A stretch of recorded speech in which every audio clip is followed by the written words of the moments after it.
If you find driving in the city a crawl, it's about to become even slower. The City of Sydney is about to lower the speed limit on its roads from 50 kilometres an hour to 40. But if you thought 40 kilometres an hour was slow, try 30. That's how low the city eventually wants to reduce speed limits to in the CBD. Mark. So there you have it, guys. This video is not clickbait. They are already introducing lower speeds in the urban areas in Sydney. And I literally just came back from Sydney. You're dodging potholes. The place is a mess. Just a lot of stuff is going on. Like, lowering that speed even further, I just don't see how that's relative to road safety. I mean, that's just me personally. But let's dive into this topic because they're not only trying to do this Australia-wide, they're also trying to go out rural and slow everybody down from 110 to 100. Now, not all states are affected, but WA, Northern Territory, we've got 110 kph, no posted sign limit. You know, that's how fast we can travel at. Yeah, they're trying to scrap that. And again, I think these researchers, these road safety analyst people, I think they're pretty deluded. But let's get into this. So why are we here?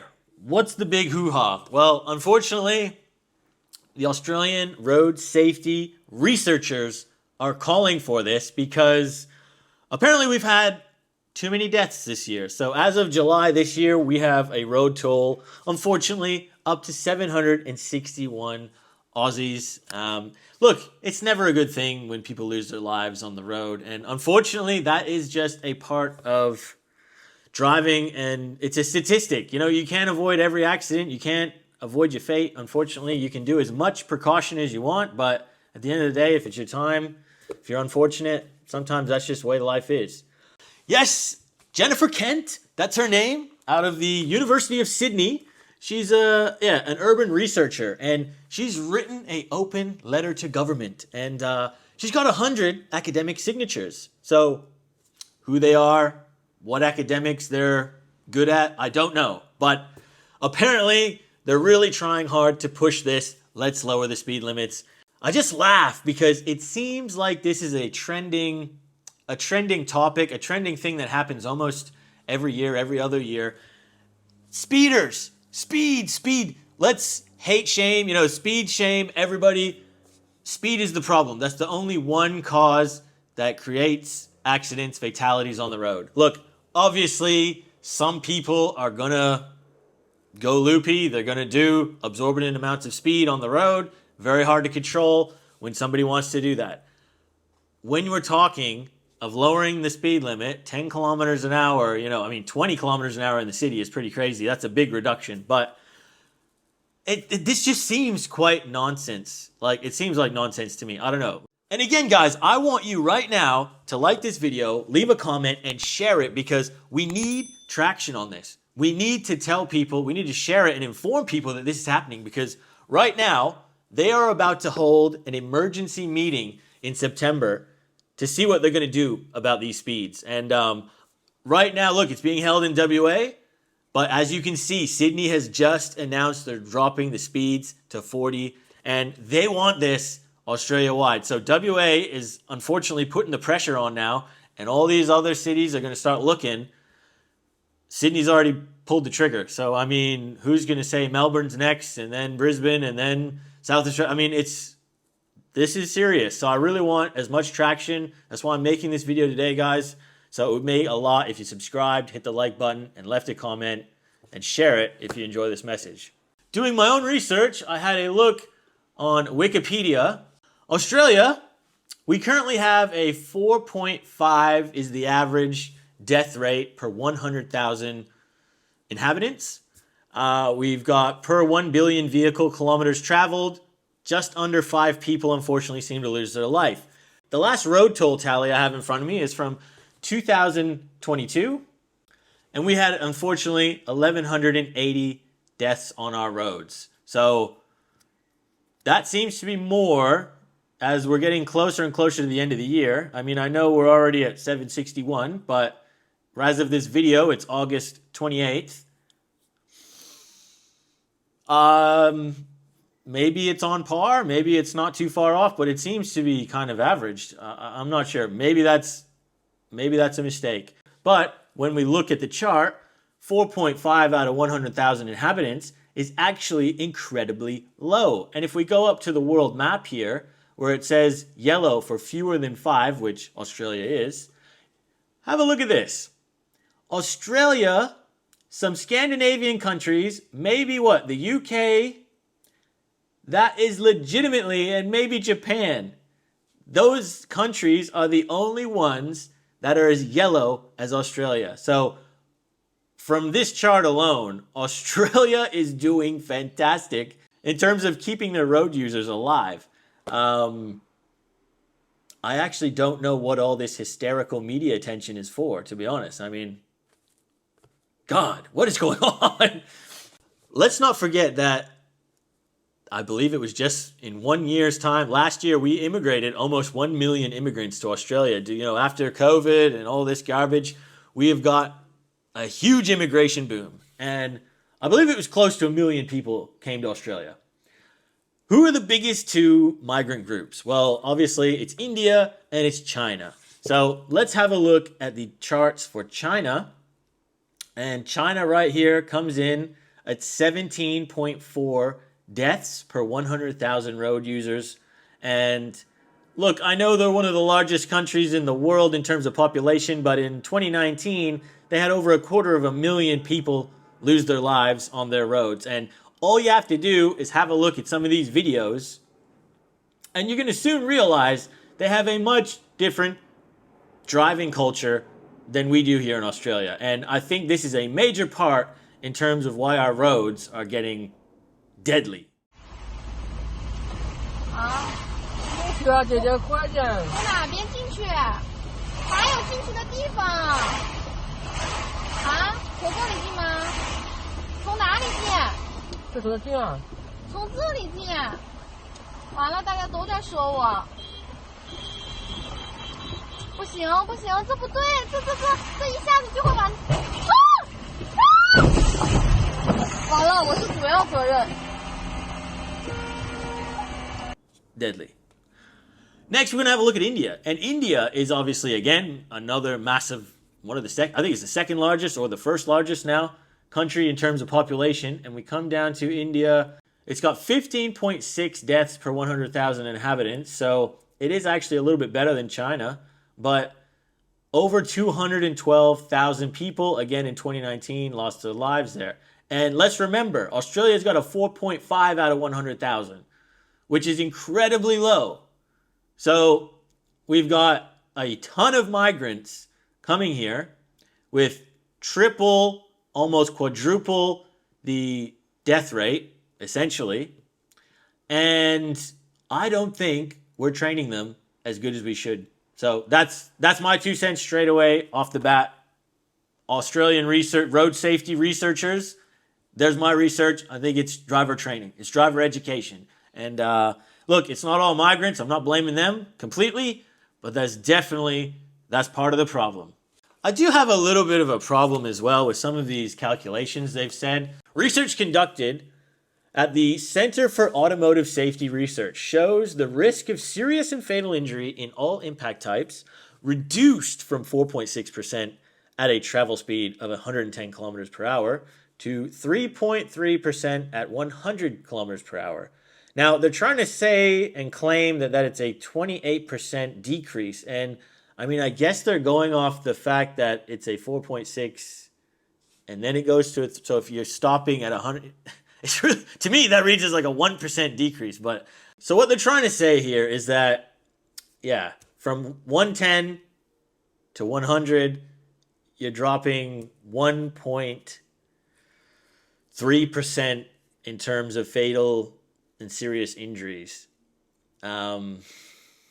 Guys, I mean, and then there's another one here where it says for head-on impacts, the risk of serious and fatal injury fell from 20.9% to 12.2%, a 41% reduction. Now, I have a very hard time believing this. 110 versus 100, and they're saying a 41% reduction in deaths based off that on head-on impacts. I find to be an absolute farce. I'd love to see more detail on that study because to me that just doesn't add up. If you're on the highway, even at 80 kilometers per hour, and you do a head-on collision, that's pretty serious stuff. Again, we can't factor in all aspects. You're never going to beat your maker. So they should be implementing safer road designs and education. Education. That's the biggest one. And who's with me too? You've been driving out in the country. These long straights. I'm from WA. We've got the 90-mile straight. One of the longest straight roads in the world. I've driven it. And it's absolutely batshit boring. So you want to make us go slower when there's absolutely not a soul around. There's it is the worst. It is the worst feeling in the world driving in the rural outback. And you're just sitting there dozing, trying to stay on 100. And then you're behind some caravan and you're behind some road train. This is what actually affects people and actually can cause these accidents to happen. Because take, for example, in Northern Territory, it was only a few years ago that they had an experiment where one section of their highway was essentially turned into the Autobahn. And they could go as fast as they wanted. In a 1-year trial, not one person was killed. There was nothing serious happened. It actually worked flawlessly. But again, the do-gooders, the road safety researchers, these analysts, these crybabies, the nanny states, Australia, the runners, they had to jump up and down and they canned it. They said, no, it's too dangerous. We got to get rid of it. Look, again, you train your people properly. This stuff is fine. And you know what's a prime example of that? Germany. Because let's go back to the Wikipedia study here of road fatalities for all the countries. Let's go to Germany. Germany, 3.7 deaths out of 100,000 inhabitants. They're doing better than us, and they have incredibly faster roads. They got the Autobahn, which is an unlimited road, and they have snow, ice, winters, blizzards. Clearly it's not the speed, because the Germans have a much higher rating than we do. And you know what it's down to? Driver education. I'm going to say it again. This comes down to, again, driving to conditions. And we need to train people how to drive to conditions. That's the big problem here. People in Australia, from what I see, just have a look at the Dashcams Australia YouTube channel. You'll see all the evidence you need, man. They get in their cars and they're locked in a bubble. It's like, as soon as I get in my car, I turn the key on, I'm not looking for anyone around me. I'm just looking ahead and I'm just radio, cruising, cruise control, la, la, la, kick back in my Tesla and let it drive for me. This is the joke. There's countless times I've seen emergency service workers having their lights and sirens on in the fast lane, stuck behind some bozo who's too busy to even look in his rear mirror and get out the way. Let alone, they don't even do the speed limit and they obstruct the flow of traffic. This is what's causing stress, causing road rage, causing people to do stupid actions and inevitably cause accidents. It's not the speed. It's the bozos not using the roads correctly is what's the problem. You look at Germany, you're not going to see a guy sitting in the Autobahn in the fast lane doing 100 k's an hour because he knows there's going to be some Lambo or some Porsche or some Audi that's going to be coming up at 200 kilometers per hour and you should be out of the way. So we need to enforce that and have more police presence on the road. I really think we should be targeting bad drivers too and maybe have, instead of a demerit system, I feel like there should be more of a strike system where if you get pulled up, and I don't think it should be for petty speed. Casual speeding is not killing people. Absorbent speeding can. Using your mobile phone can. Distractions while driving can. And use of improper motor vehicle. Obviously, that can as well. But I really feel like the problem is if you see, for example, the countless times I've seen someone struggle to park in the shopping center, struggle to park their car. I think that's when the police should see that, witness that, and go, all right, you've had a couple of warnings. Now you're going to driver's education because this is what's happening. And I think it's not I don't think it's a point of cutting the license completely. I think it's send them to driver's education. Send them to driver's education. I think that's really what's going to help. And obviously, the drunk drivers, these people hooning. I don't have a problem with hoons in the right place. That's just me personally. I know some of you probably do. But if you're hooning in the CBD and like right in front of cars and families, of course that's not right. You're hooning in midnight in the freaking car park of an industrial estate. Who cares? That to me, that I don't mind. Right place, right time. Common sense needs to be brought back into Australia. And some of these people seriously can't drive. And if you can't drive properly, you shouldn't get a license. And I'm not trying to say like, oh, if you can't follow every little speed limit and every little thing, if things happen, people speed, those are minor things. I'm talking about the actual basics. If you can't do 100 kilometers per hour on the highway, I don't think you should have a license. If you don't feel safe to like legitimately go through a roundabout, you shouldn't have a license. And there are countless people that I see on the roads that they don't know what they're doing. Like they're pulling out in front of people. They're going left when they're indicated right. Like that's the problem. These people need to be thrown into driver's education. And again, start them early. Start them young. I did driver's education when I was 16. I got my license earlier when I did it. And I think that's a program that they probably should do in Australia as well. I got my license in Canada. And again, I had to do 0. I just had to hand my license in. I got a new one, an Aussie one. I didn't have to do any tests. I didn't have to do nothing. I've got a road train license. And I did have to do a test, but I didn't have to do a test from a government. All I had to do was legitimately book from a training center that was a private company, pay them my money to learn how to drive a road train, and in one weekend, I had a ticket. You know how many other people were there doing the exact same thing who were absolutely shocking? Almost all of them. You know what I mean? Like, I managed to get through. I was a pretty good driver. I don't want to toot my own horn, but so many of those guys legitimately just pay for a retest, and eventually they just give it to them. You know what I mean? Like, it's not even like they got better. They just pay them the money and then they get it. So there's a big problem here with that. And dropping the speed limit isn't going to help. And I think a lot of you guys will probably agree with that. And see, this is what grinds my gears when they do this, because they say it's all about road safety, right? It's all about road safety. Road safety, just lower the speed again. Cars keep getting safer. Roads are getting, new roads keep getting built. They're getting better. Apparently, Sydney, maybe they're not, but the roads get better. The cars get safer. The speeds, they got to go down. And, well, would you look at it?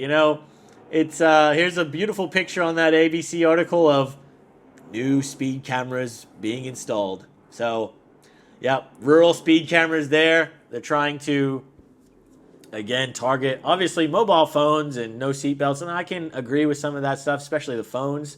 But the speed cameras are the biggest crock because it's revenue raising pure and simply. It's the easiest form.